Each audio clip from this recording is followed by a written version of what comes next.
Hello, everybody. I think that all of you probably over this COVID period have had moments when you are meant to be talking on a webinar and suddenly you lose connection. So thank you very much for your patience and for staying with me, and particularly at this time of the night, which is a really challenging time to be away from your family and joining in a seminar like this.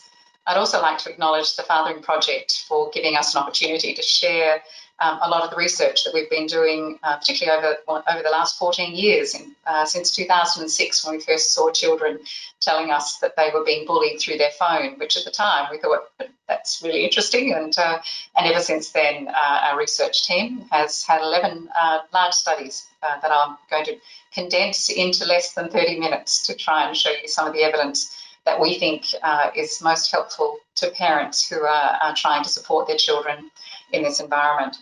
But before I go on, I'd really like to acknowledge the traditional custodians of the land that I'm meeting on, which is the Noongar people of the Whadjuk Nation, and to pay my respects to elders past, present and emerging, and to also acknowledge the elders and peoples on the lands that each of you are meeting on at the moment, and special wishes to our friends in Victoria and the work that you are going through at the moment to keep everybody safe. Good on you.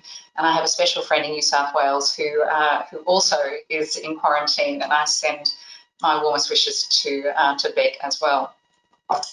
So I think the challenge for us as parents is, you can see I'm not young.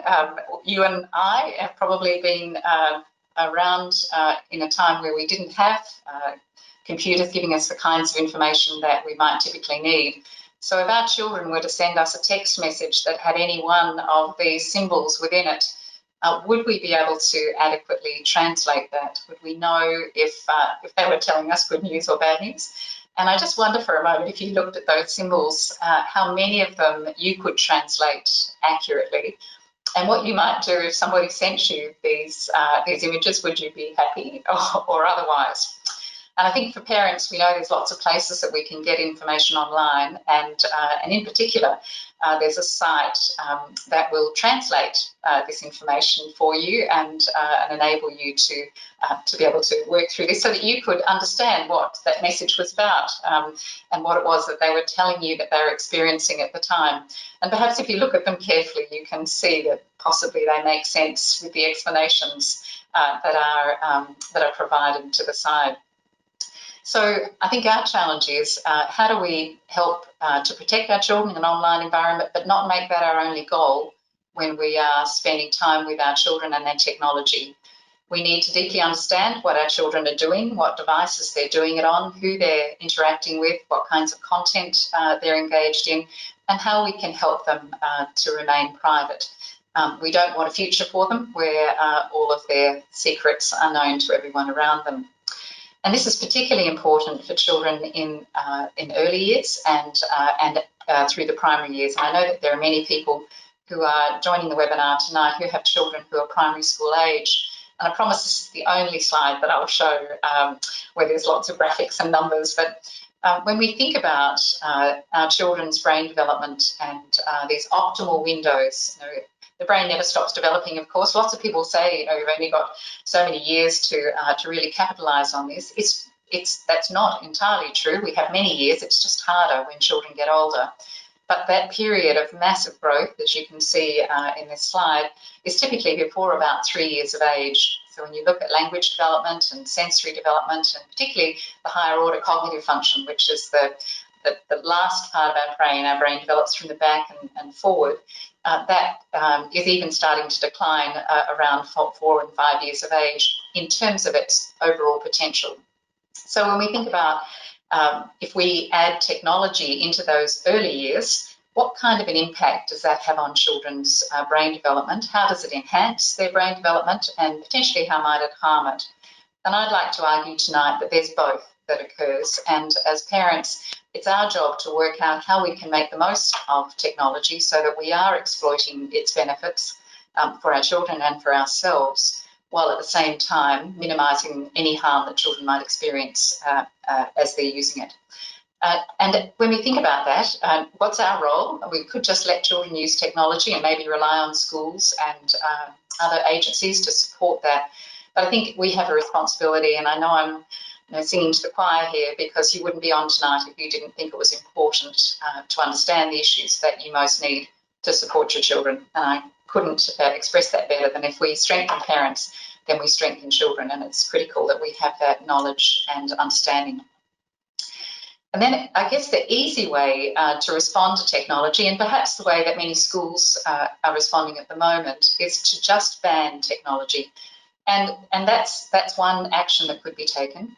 But we believe that that banning is shutting down opportunities for parents to interact with their children, so shutting them out, and also shutting down learning.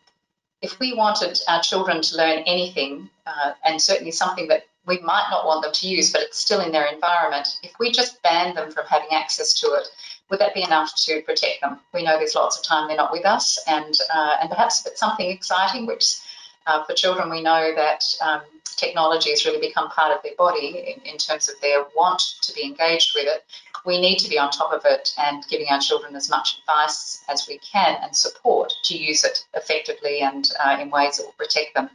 So I'd like to argue through this presentation tonight that we think about technology like it's a book. And how would we relate to a book? How would we help them to make content for a book if they were writing a book?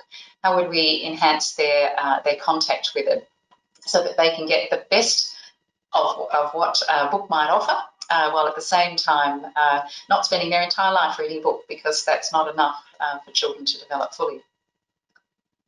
And the other analogy I want to draw is to help us to think about technology in a way that is would help us think about what would we do in situations where technology is confusing us a bit, and what might those actions be.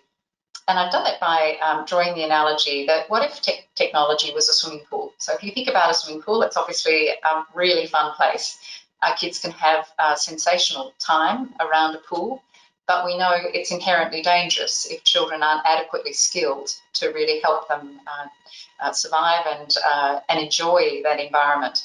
And so there's a whole series of steps that we would go through as part of their development to make sure that they were using the swimming pool in a way that was meaningful and useful and beneficial to children in the longer term. So I'm going to take this analogy forward just a little bit, just to get you to reflect on some of the decision making you might have made around technology. So in the first instance, when we think about a swimming pool, or we think about technology, what do we do to keep children safe around a pool? Well, we build fences. Well, in the same way with technology, there are filters that will stop children from going to certain places. But like pool fences, filters children can get around quite easily through things such as proxy servers that enable them to effectively jump over the fence that's been created by that technology. Around a pool, someone can leave a gate open, pot plant can be pushed up against a fence so children can get over it. We can take action to protect them, but they still might be able to get past those barriers. So what are the other things that we might do so that they can still have lots of fun but engage fully? Well, first of all, we supervise them really closely. And I think if you reflected on maybe the effort you put into watching your children at the beach or around your own pool or other people's pools, do you put that same amount of energy into monitoring your children when they're online? And yet many of the risks are similar. Your children certainly can be mixing with people they don't know. They can be engaging in environments that could be quite harmful in terms of what they're viewing, in addition to who they might be meeting. They could be sharing information about themselves that creates problems in the longer term. So our supervision needs to be critical. We need to think about supervision of technology the same way that we think about supervision around a pool. We've always got one eye open.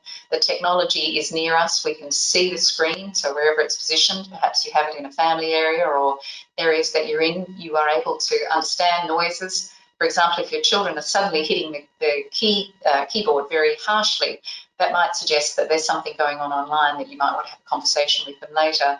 But if that technology is in another room that you can't see them, you can't see the ways that they're interacting, you would miss the kinds of cues that I'm going to talk through tonight that might be helpful to support your children in that environment. So again, thinking about how we monitor and support the parent over shoulder role that we would play as we look at technology. And in fact, when you're doing that, if you suddenly see your children type POS as you're standing behind them, be aware that that acronym stands for Parent Over Shoulder. Don't send me whatever it is you're going to send me, because somebody's watching. And that's a good thing. Again, how do we help our children to use swimming pools safely? We give them lots of lessons. We help them practice, and it's graduated, and we match it to their development. We might look to external groups to provide those lessons, but we also hop in the pool with our children, particularly when they're young, to help them to develop those fundamental skills. So take that analogy forward to technology. Similarly, we need to get in the pool with our children. We need to play the games that they love playing. I know my son, William, loved to play Call of Duty when he was in Year 9. And if ever you've seen that game, it's pretty interesting. There's kind of a lot of red as they're engaging in the gaming. I was very quick to encourage Will not to play that game. But when I got into the game and played with him, I understood why he couldn't drop it in a minute and come to dinner when I was calling him, that I needed to give him 10 or 15 minutes to wind out of the game. I understood the kinds of interactions he was having with his friends and how we could create small groups rather than it being more public. So it helped me learn ways that I could encourage Will to play safer, and for us to negotiate and for me to understand, for example, the amount of time that he spends in that zone. So I think the onus is really on us as parents to take as much action as we can so that we can learn why our children love the particular apps that they might be using, or games or devices, so that at least we're learning alongside them and can appreciate and have conversations with them, so it stays out in the open as being critical. And obviously providing as many opportunities for them to learn and practice new skills. And our challenge, of course, is that many schools are banning mobile phones, and rightly so. It's very challenging to teach when children have access to devices. But wouldn't it be great if maybe there was a day of the week where children were able to bring their devices to school, where the focus was on how to use those devices more safely? You know, how to set your profile, maybe for older children, certainly those over 13, how to set privacy settings in Facebook in ways that you understand that every time you accept a factory update, all of your privacy settings, no matter how tight you've created them, will fall away to ones that leak. If everybody knew that, I'm sure we'd be much more cautious and have that kind of understanding. So somebody in our community needs to take responsibility for teaching children and giving them lots of practice. Similarly, in a pool, kids get really good at swimming when they get lots of practice, and we want that practice to be positive practice. And again, the role that we might play in doing that. How can we connect our children, maybe in the same ways that we're giving them swimming lessons, that we find providers in the community who can come along to parent evenings at the school, who might come and talk to a group of friends that you're putting together, your fathering group at your school, for example, to provide that kind of support. We also need to set rules, and I'm going to talk to you in a short while about the importance of a family agreement where everybody comes together and decides as a family this is how technology is to be used in our house. You know, which are our tech-free zones. There is no devices allowed in this part of our house. Might be one of the decisions that you make as part of your agreement. We have a fantastic app that will be launched in a couple of weeks' time. I'm not even allowed to say its name, but if you do join the seminar when Beck Nugent is presenting, she'll be talking about an online agreement that is a very easy way for parents to start to talk with their children about rules that are owned by everybody in the house, including us and our technology use, and where there is common agreement and where there's consequences. So if your children have joined up and agreed on certain actions and time that they're allowed to game or to time of the day, as well as what they're allowed to do, and if there's a breach, there's already been consequences that have been discussed that the children are aware of, and it's a much fairer and easier way for everyone to operate. And setting those rules are critical to save lots of really hard conversations later and really inoculate your children for that opportunity. We particularly need to show children how to help themselves in this environment. They get into trouble where they can go to get something to help them out. And that's true even when we're monitoring. So they could be engaging in a behaviour, or they could see one of their friends being hurt. And so talking to them about being a bystander in online environments, ways that they can help themselves but also help others. When children are cyberbullied, the research that we've been doing for, as I said, nearly 14 years, we've found that children who are being cyberbullied tell us that when somebody else, particularly one of their friends says, hey, are you okay? Maybe not even through the medium where they're being cyberbullied. They might be being bullied through Facebook, but their friends send them a WhatsApp message that says, I saw that, it's awful, how can I help?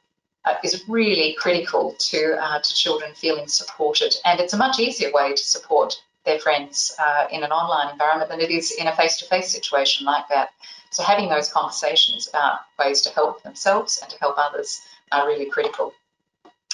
And of course, a future with no secrets is the ongoing challenge that we have in these online environments. How do we protect our children? What privacy actions do we need to put in place so that our children are not presenting huge amounts of information about themselves online, knowing that they can download an app, for example, without having to fill in every piece of information, recognising it's only those items that are asterisk, or if they feel like they're having to provide too much information, they know what that means. But, you know, what am I being asked to do, and is that appropriate?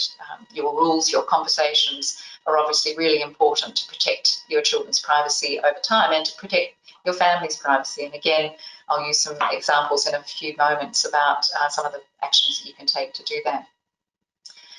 And heaven forbid this might ever happen, but what do we do when things go wrong? And have we prepared our children? You've probably heard me use a term just a few moments ago called social inoculation.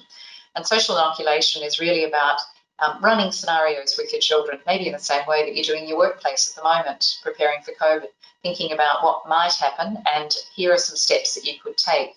Understanding the help lines, the kinds of resources that are available, and there are so many online, particularly the eSafety Commissioner and the amazing resources that they provide online.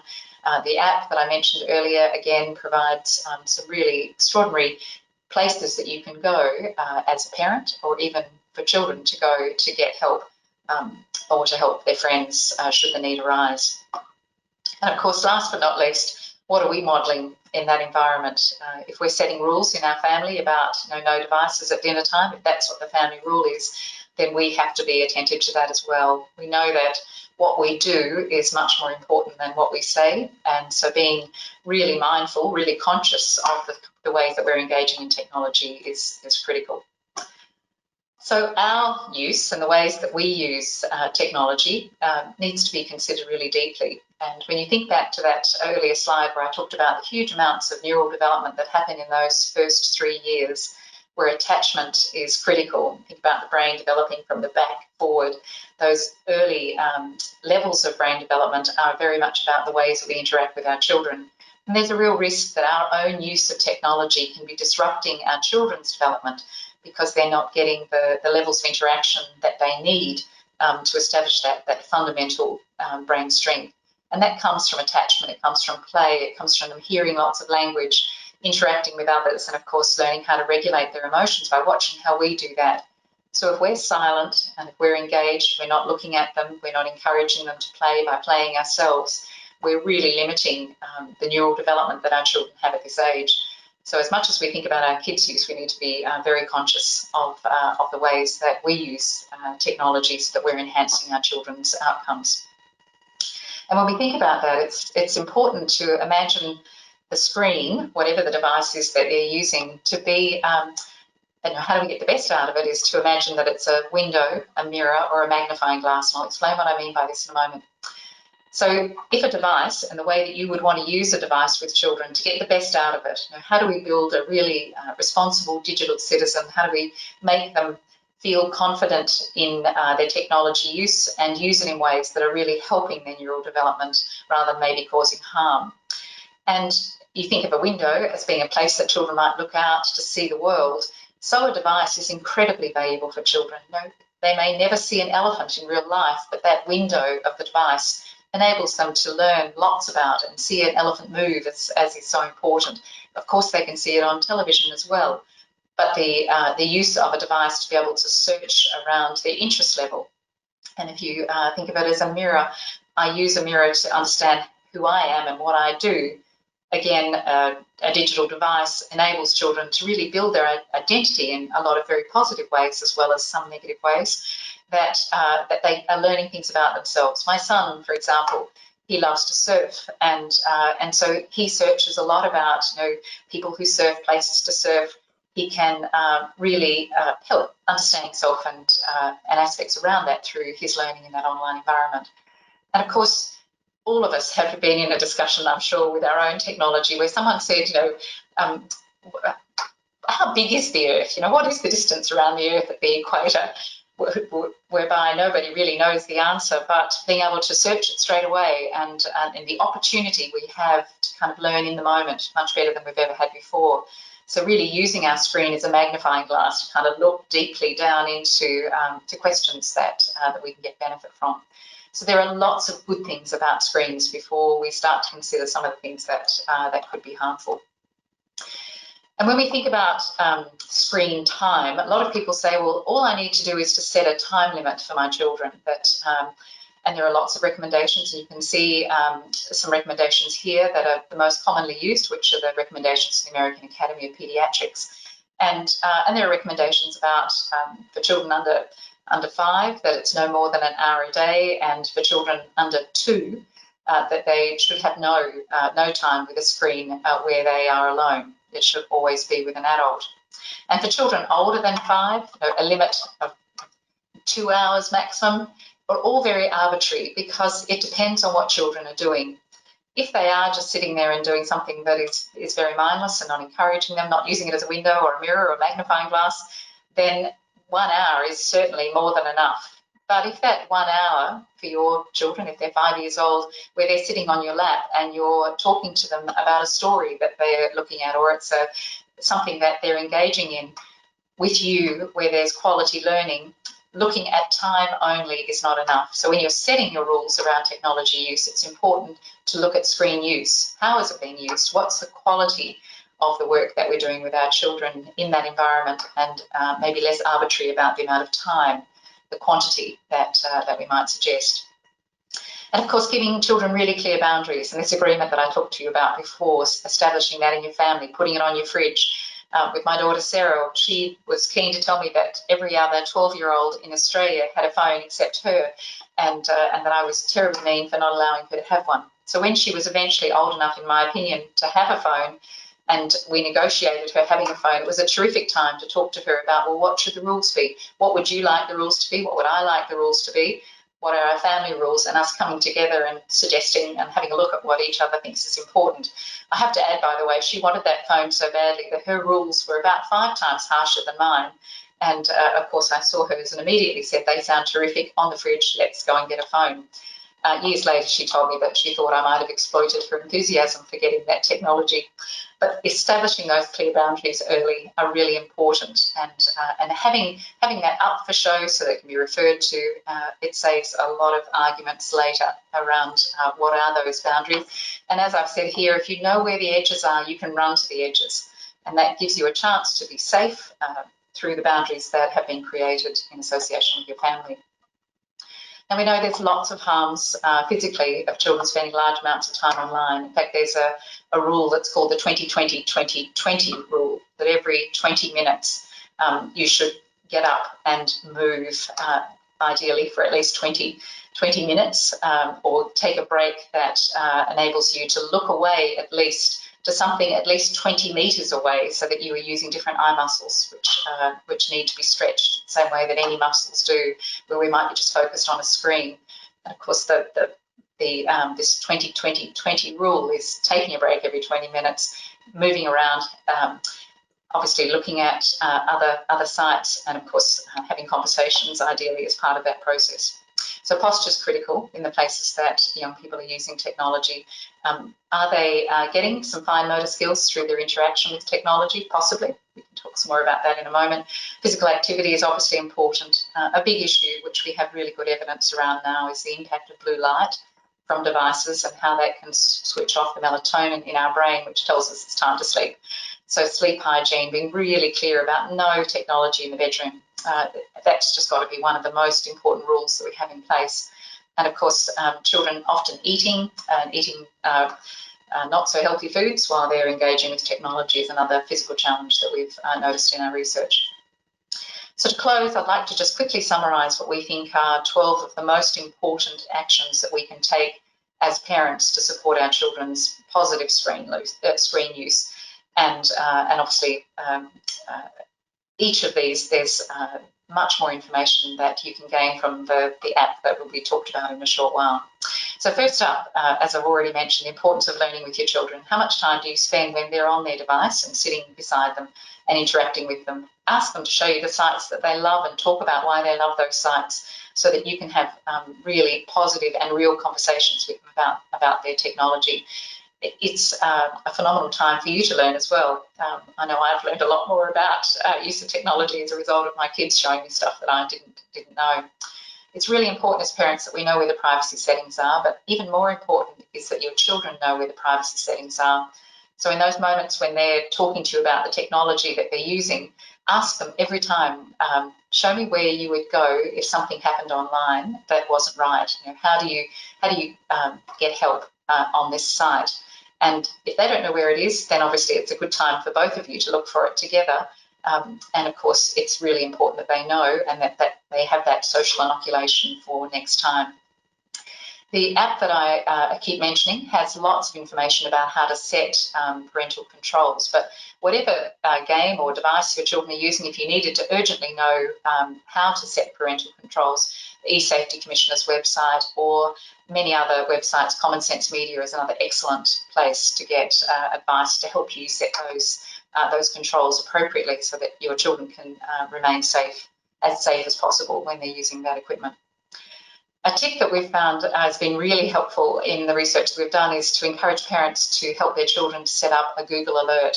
I don't know if you have this for yourself, and I promise it's not a narcissistic recommendation, but to type your name in, your full name, ideally in inverted commas, to see how many times, my name's Donna Cross, how many times Donna Cross features. And over time, I use a Google alert with my name in it, my children's names in it, so that if ever I appear online or my children appear online, I get a message that drops into my email box that lets me know that Donna Cross's name has been used somewhere. I've found out there are lots of Donna Crosses in the world, so I do see lots of things that are not related to me, but it's great to have a heads up. My daughter was, her name was being used online and our address was online because I also included our address in our Google alert, so I knew every time our address appeared online and my mobile number every time that appeared online. And that was really helpful because when we suddenly saw that our address was being used, because I was alerted to it, we found out that it was a very nice boy at school who was including Sarah on one of his sites and had included her address. We were able to quickly get it taken down and talking to the parents, but we wouldn't have known that had we not had a Google alert that would really give us insight. So doing searches to see what's out there for your children, what's out there for you and your family is really helpful, and then setting up those alerts so all future uses of that information are brought to you. And as I've already talked about, really limiting access to devices for less than an hour, particularly within the hour of children going to sleep, is really important, again, for the reasons that I've already mentioned related to melatonin.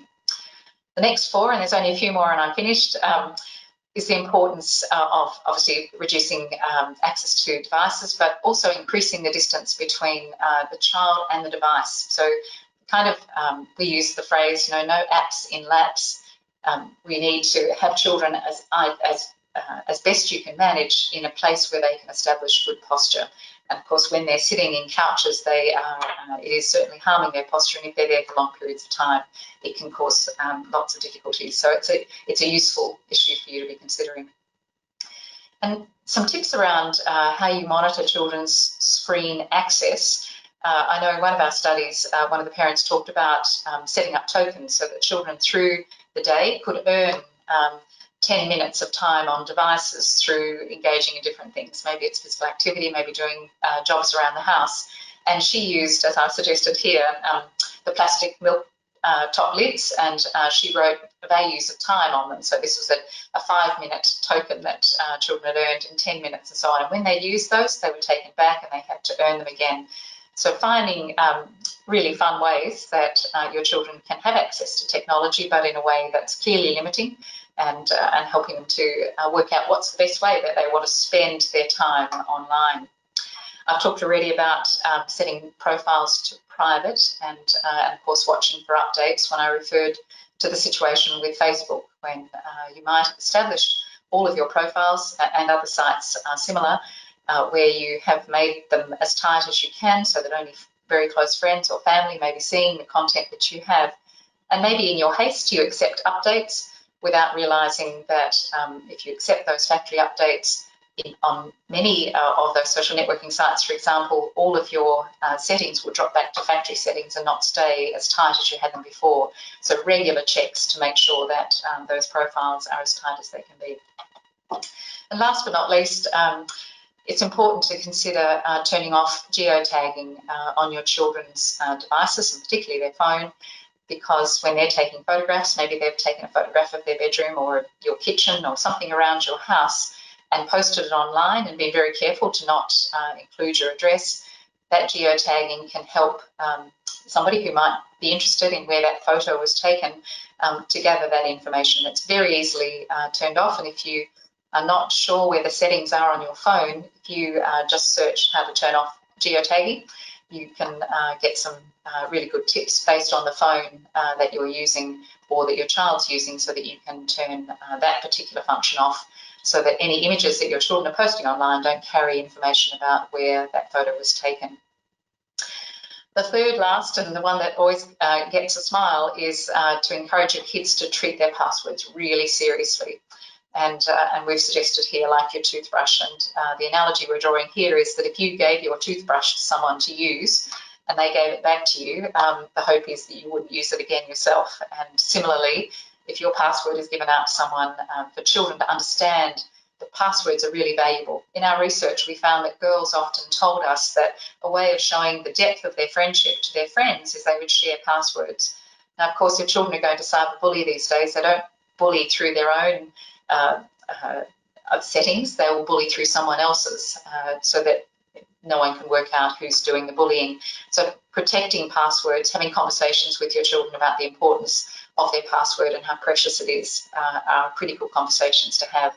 And of course, helping your children to be positive bystanders. I've talked about that already, the importance of them speaking up if they see someone being hurt, getting help for them, because that environment doesn't have adults readily around to provide that support. And last but not least, and of course so important, shoulder surfing and supporting and monitoring all things that your children are doing online. And of course, most importantly, if it isn't the most important message that I can leave you with tonight, is make a family media plan together. Set up that agreement, negotiate your boundaries, and particularly agree to, where are the tech-free times in your house and where are the tech-free zones. And there are lots of good resources, and certainly one that I've mentioned a lot so far. Please watch this space, because we have an app that will talk you through all of the sorts of questions that you might need to answer with your family, and then it will produce an agreement that you can print and put on your fridge, something that's really critical. I'll pause there for questions. Thanks, everyone. Okay, thanks for that, Donna. And there's some really, really interesting points that you've brought up there. I particularly like the pool analogy.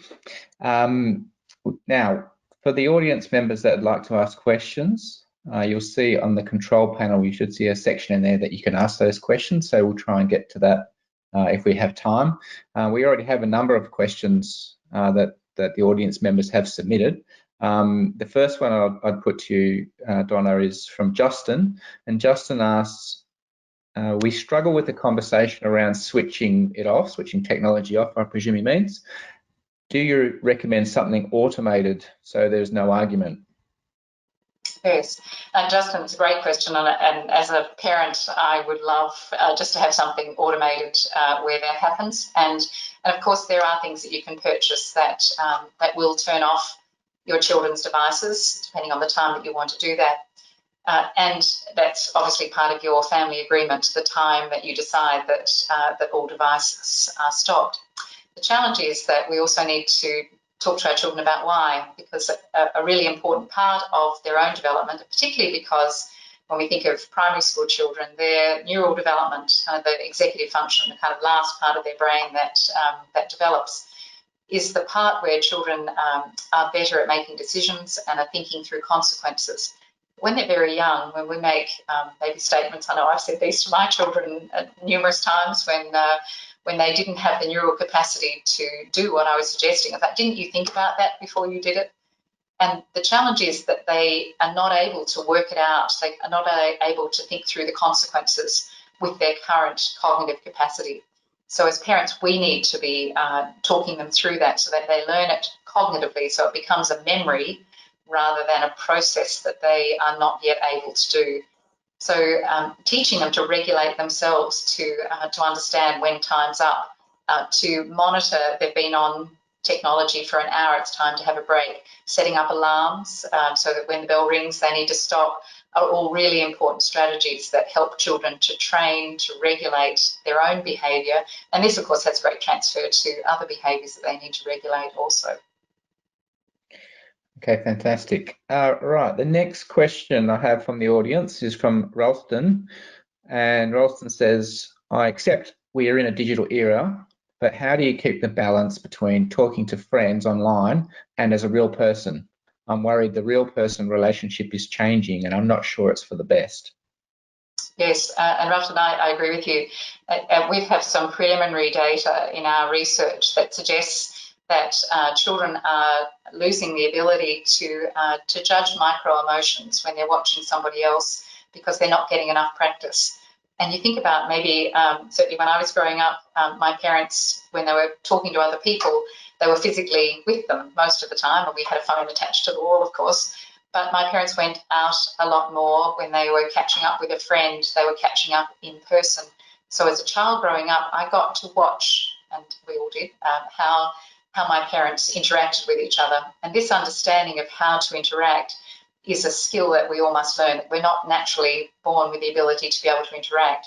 So your question about, are children potentially losing that opportunity for social interaction, I think is critical, which is why it's so important that we establish very tight rules about how much technology can be used. Now, within COVID, of course, we've all used technology to be able to maintain that face-to-face contact. And earlier, you might recall in my presentation when I was talking about the amount of time that children should spend online and looking at what the American Academy of Pediatrics are recommending, where they recommend no solo time for children under 2. That information is critical for, obviously, for those children's neural development. But what they do recommend is children using FaceTime and being able to see faces as part of the interaction. Because if we're not seeing faces, we don't understand that faces give us a lot of information about the communication that's occurring. So if your children are online, it's obviously much better if they're seeing the faces of their friends while they're doing that. But if they're doing using lots of applications where they don't see the faces of others, then it's critical that we provide them with opportunities to do that. So our social architecture, inviting friends over to play at your home is really critical, particularly if it's a no device time where they are playing outside and watching and interacting and learning what faces tell us. And that's a critical part of ongoing social development. So I agree completely. Okay, thank you. Next question is from Brian. Peer group pressure seems to be very active in our son's friendship groups. They feel they cannot turn down playing a game, and if they do, then they may lose their hierarchy in the game and in the group. How do you suggest dealing with this?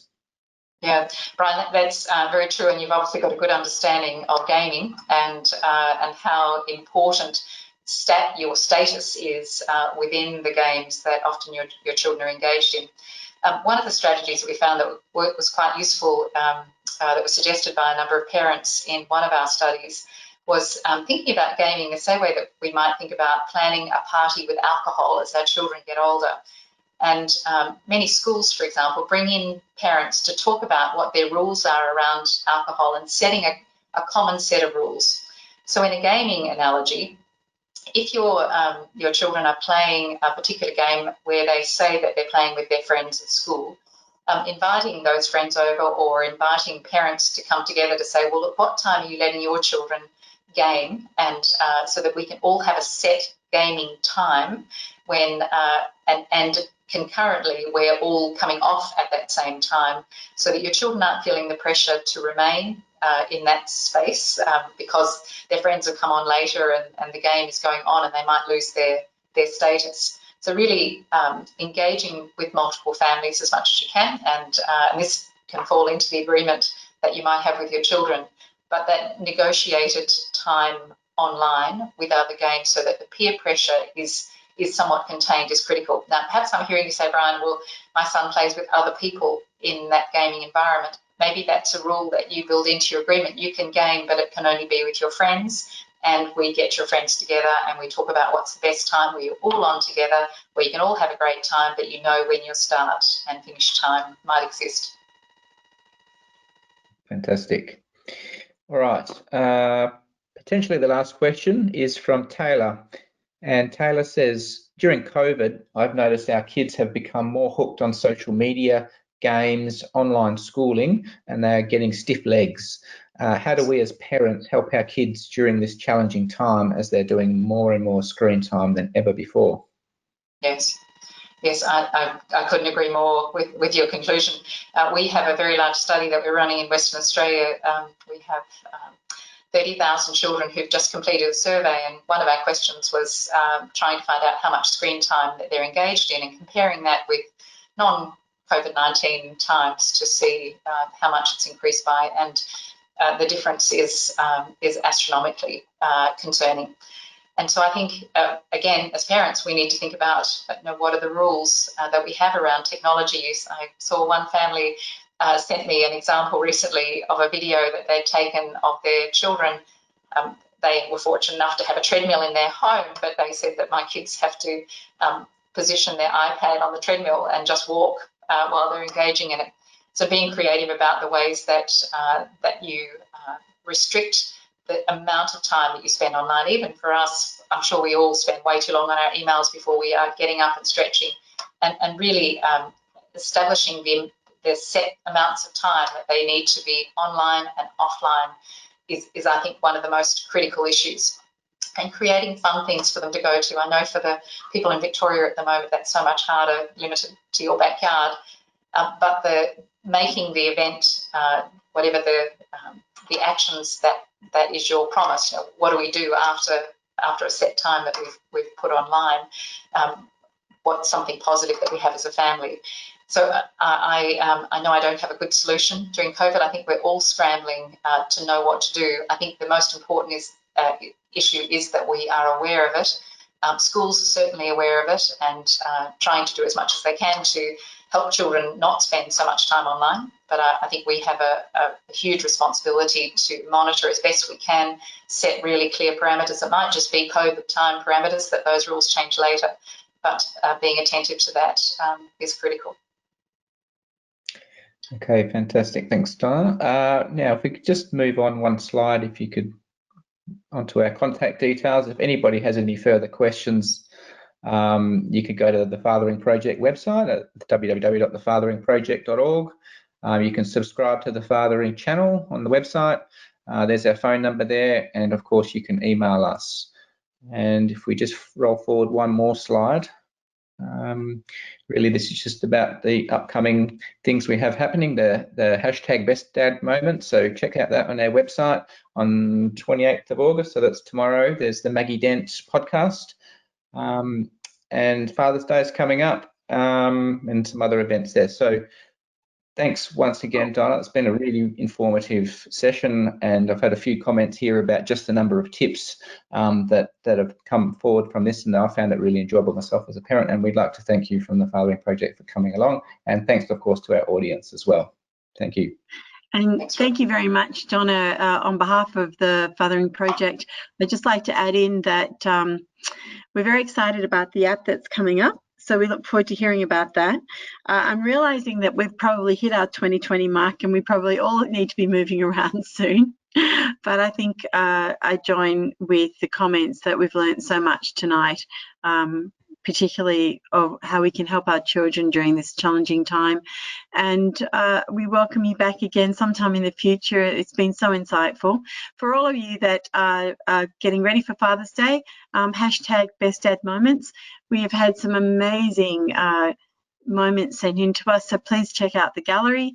that is on the website, and just to let everybody know that we will be celebrating Father's Day and celebrating fathers for the entire month of September. We feel that we need something to be joyful about. We need some happy times in our life, and we're getting some adorable videos, so please join us, watch them and send some in. And just to reiterate, we will be focusing on raising boys during the month of September, and we welcome Steve Bidoff and Dr. Tim Hawkes and Maggie Dent coming up soon on the Fathering channel. Have a very good night, everyone. Thank you so much for your patience with our technology.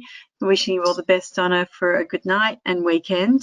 Stay safe, everyone, and we will see you and hear from you next week. Thank you.